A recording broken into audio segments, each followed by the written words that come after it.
To the commander, can you give the order to take us pahinga?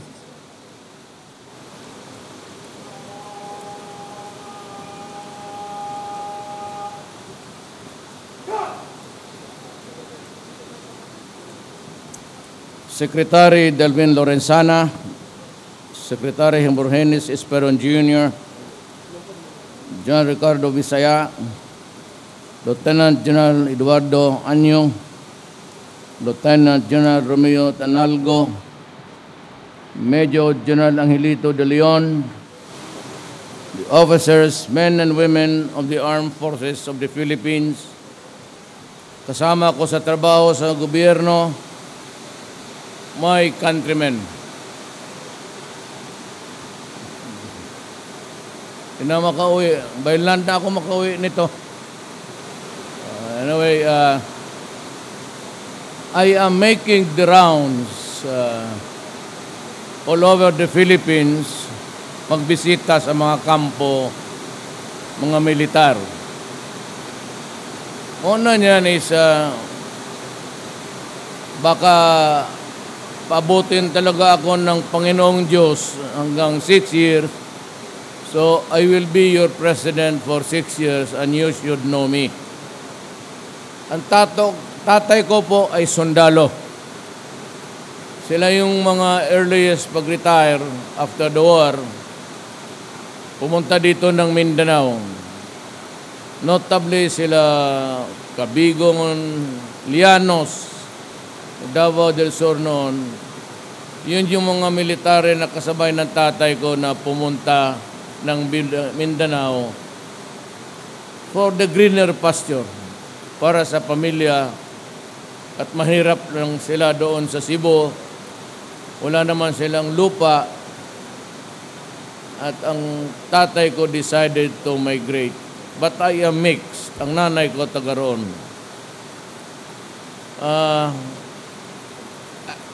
Meron akong mga mensahe sa inyo. Let me explain itong unilateral ceasefire. It is not my decision alone. It is the decision of the cabinet. Of course, si John Esperon pati si Secretary Delvin Lorenzana are automatically members of the cabinet. I am a president that seeks peace with everyone. Ang trabaho ko pagka-presidente, kasi hindi maghanap ng away. Ang trabaho ko pagka-presidente, is tignan ko if at all na walang gulo ang Pilipinas.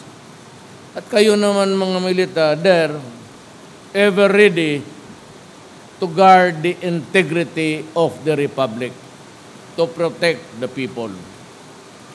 Hindi naman natin alam kung bigla na lang mag-away o may gulo. And it is always a comforting thought that mayroon akong armed forces na ready. Just in case hindi tayo magkaintindihan.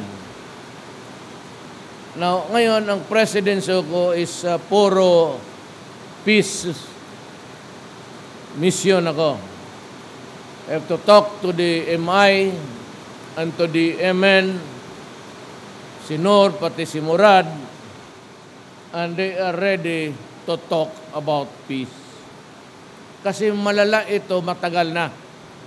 Marami nang namamatay dito on both sides. And if I remember right, yung Cotabato uprising started in 1972 na halos umakyat na ang mga rebelde doon sa PC Hills and the fight was already there. Alam mo,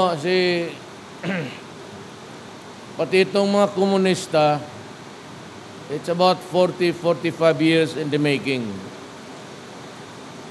Estudyante pa kami, in the early 70s, nakikinig pa kami kay Season. Ano niya? Yung mga idealists, we're fascinated by itong mga revolution.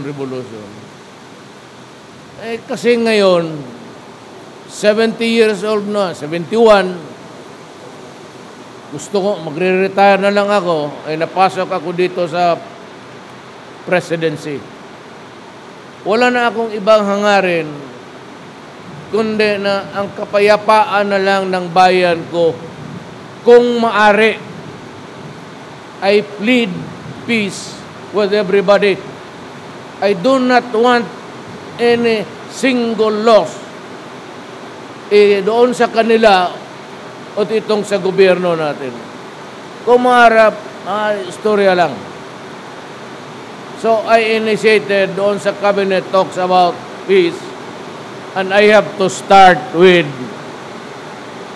releasing the leaders, not release on anything but safe conduct pass for Season, Misuari. Wala namang problema si Murad, walang kaso. At sabay-sabay na lang ang usapan natin towards the end of the year. Ang gusto ko lang marinig sa MI pati MN na yung Abu Sayyaf na yan, wala na ang koneksyon nila. Kasi yung armas ng Abu Sayyaf, yun yung armas nila noon. Kasi pag ayaw nilang bitawan o nakakonekta pa rin sila sa Abu Sayyaf, I do not think there will be a significant result. Pero ang gusto ko, mag-training na lang ako ng marami ngayon, and your armed forces ask for about 20,000 more soldiers. Alam ninyo, pumasok ako sa gobyerno midstream. Ibig sabihin, tapos na yung budget because the budget for this year is prepared by last year at ang budget ko next year is being hammered out now. So, kulang ako ng pera, but sabi ko kay Secretary Lorenzana, I might be able to give you one half additional soldiers. Ngayon, nangako ako noon, and remember this, may budget na dyan.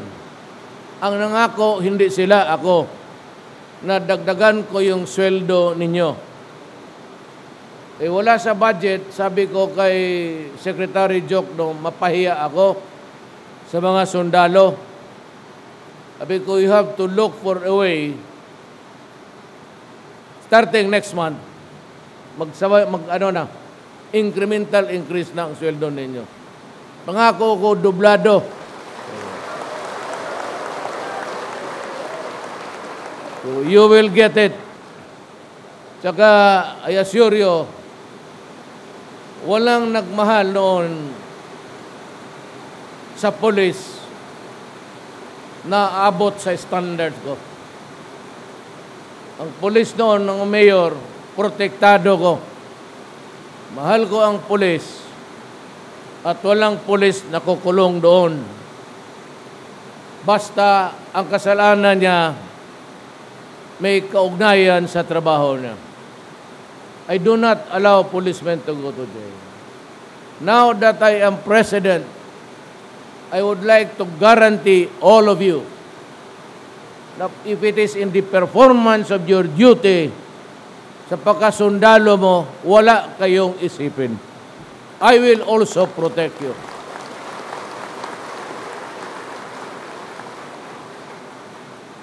Huwag kayong mag-isip na baka masabi tayo. Pagka sa trabaho, hirit. Ang problema, kung maghirit ka sa mga babae, wala. Problema mo yan. Kasi problema ko nga eh. Makikita mo doon sa outtaking, dalawang pamilya, the right and the left. Ayaw pa ninyo yan, first time in history. At least ako lang ang presidente naglantad ng dalawang asawa harap-harapan. Hindi nga kaya ng mga generals yan. That's life. Yan talaga ang buhay. May anak ako, alang-alang na. Yung nanay, pwede mong baliwali, pero ang anak, adre, iba yan. Dugo yan eh. So you'll have your salaries. We are doing well. Galing akong Basilan. I would not want to make it clear in public. Pero naghahingi pa si magmaraming sige, bili tayo ng marami para maganda ang score natin doon eh. Alam niyo yan.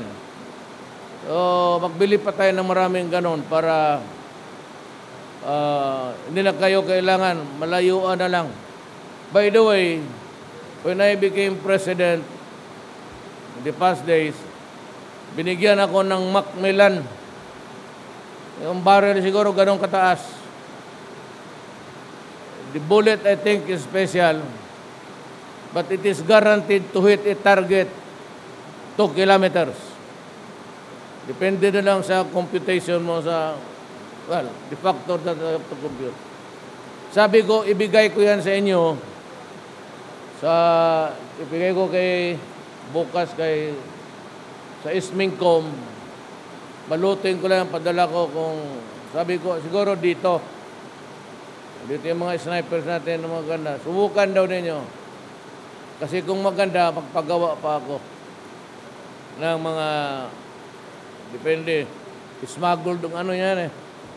But the Macmillan barrel is really famous for accuracy. And you will have it. Yung mga Barrett, bili pa tayo.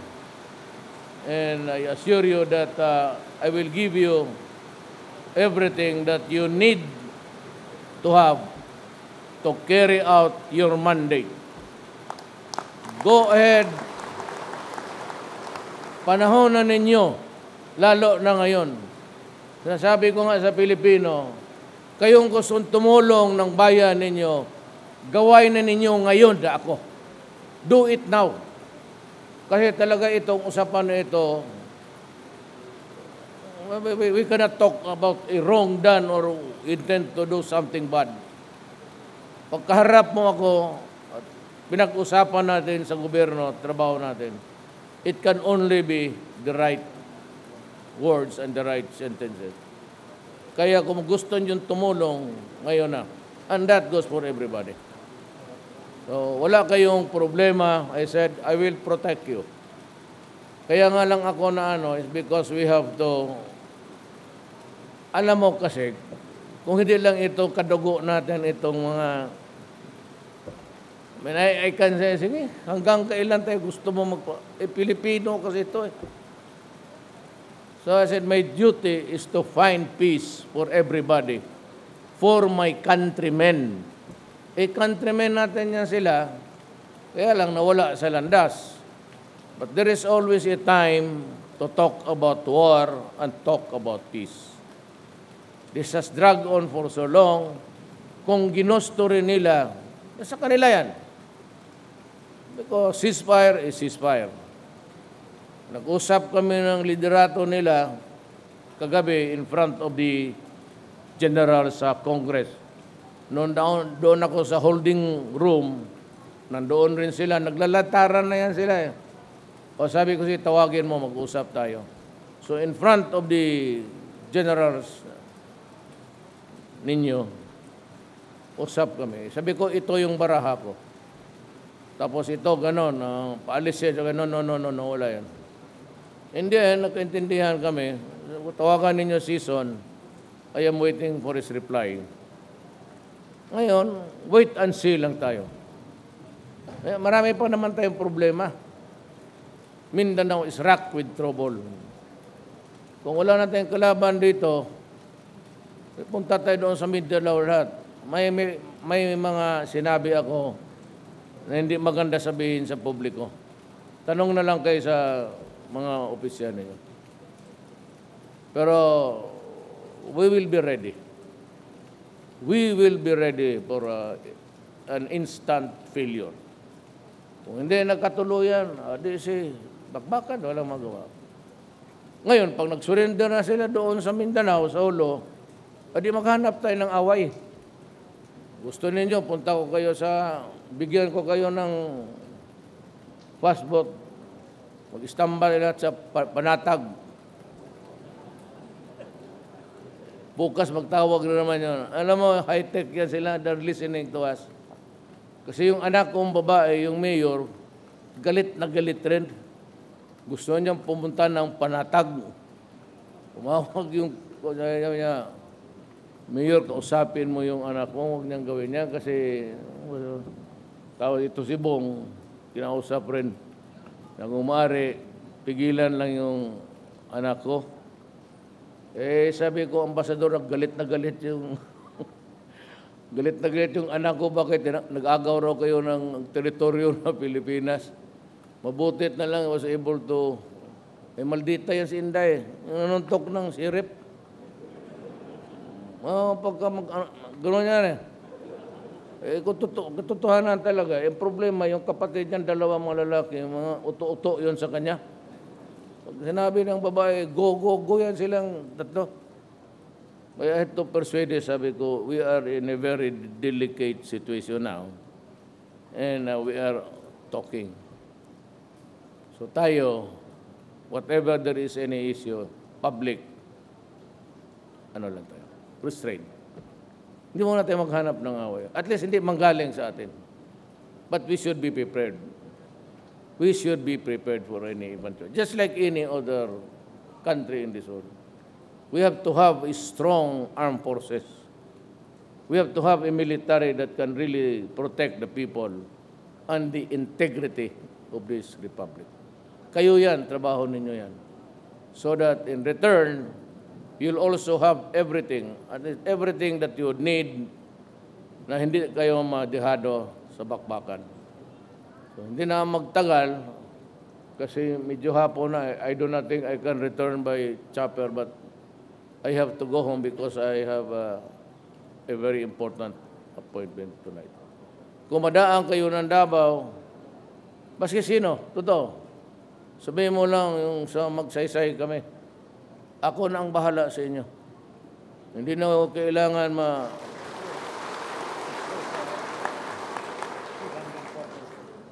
simple mo lang ang buhay ng sundalo. Maghanap talaga ng inom yan.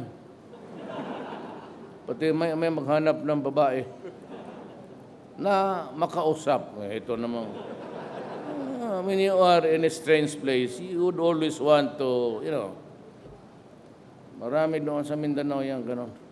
Marami magaganda sa Mindanao. Kasi kaso lang kayo, pag isang assignment, isang hirit na naman, huwag ka magkalat ng gano'n kasi dishonorable. Well, anyway, I said, ito ang tanda no. I cannot make you happy.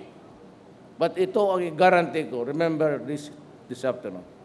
I can make your lives comfortable habang hindi kayo nagtatrabaho patayan. Thank you. Thank you, sir. Second, we have photo opportunity.